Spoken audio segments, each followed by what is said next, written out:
History Bites Back. Confronting the Atomic Leviathan endures. Part 2. On the 9th of August 1945, in a nationwide radio broadcast to the American people, President Harry Truman announced the dropping of an atomic bomb upon the nation's wartime enemy, Japan.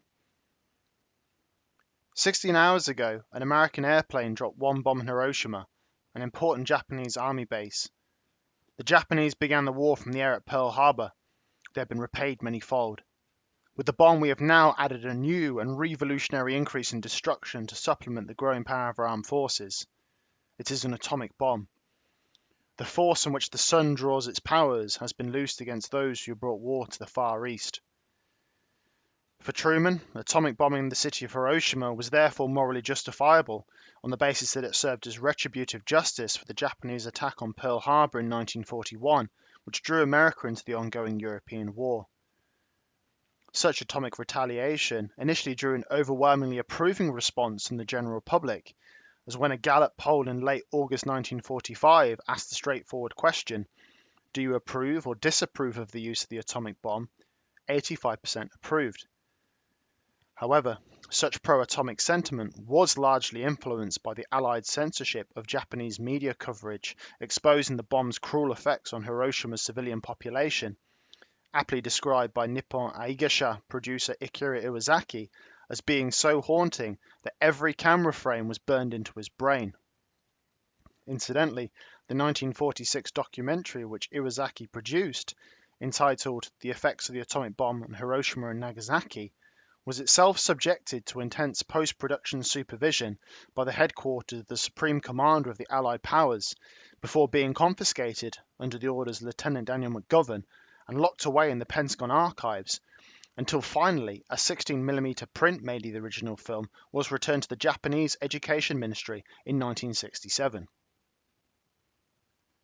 Such an example existed as a stark contrast to the government's leniency in allowing images of the atomic mushroom cloud to be distributed within American media outlets, such as the San Francisco Chronicle, for example, which devoted the upper right quarter of its front page to a photo of the colossal cloud with the caption, "Monument to Victory."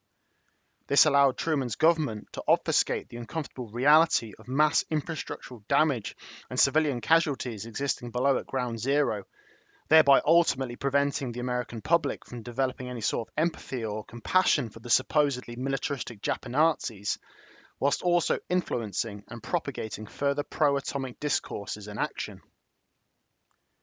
This all changed, however, upon the release of John Hersey's breakthrough New Yorker article, Hiroshima, which recounted the movements of 6 Haibakusha residing within the city on that fateful day.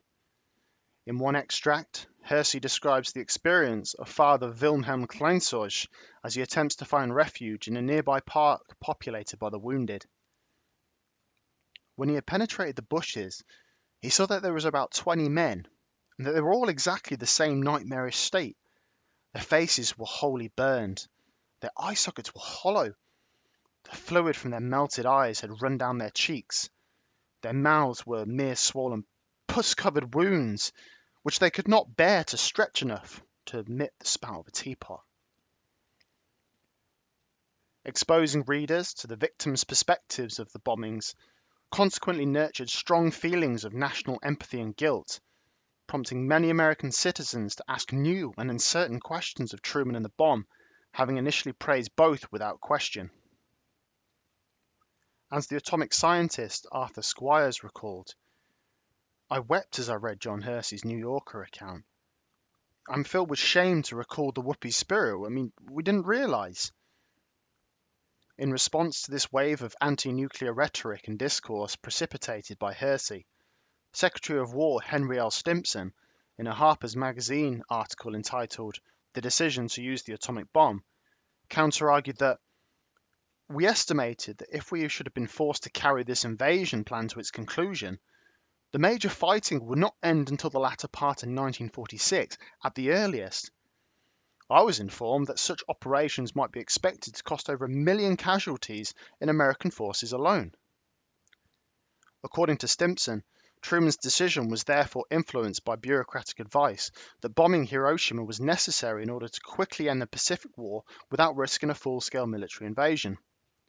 In contextualizing the bombing within the government's humanitarian aspiration to actually save American lives, Stimson sought to quash this simmering post-war atomic dissidence by establishing what is generally accepted today as America's official Hiroshima narrative.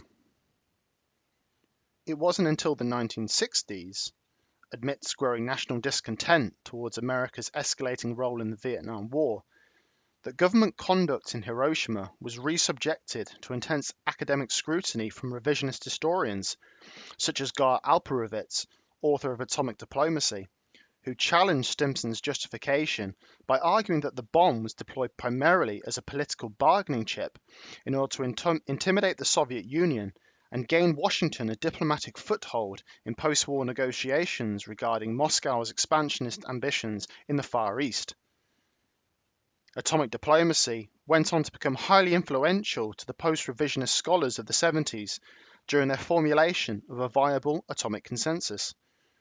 As J. Samuel Walker writes, by the mid-1970s, scholars concluded that the primary motivation for dropping the bomb was to end the war with Japan, but that diplomatic considerations played a significant, if secondary, role in the Truman administration's view of the weapon's new value. Consequently, there seems little evidence to argue with the general historical consensus that there was no moral, military, diplomatic, or bureaucratic considerations that carried enough weight to deter dropping the bomb and gaining its projected military and diplomatic benefits. For many, Truman therefore chose a necessary evil in the atomic bomb. It was kill or be killed. Such was the inexplicable nature of the Second World War.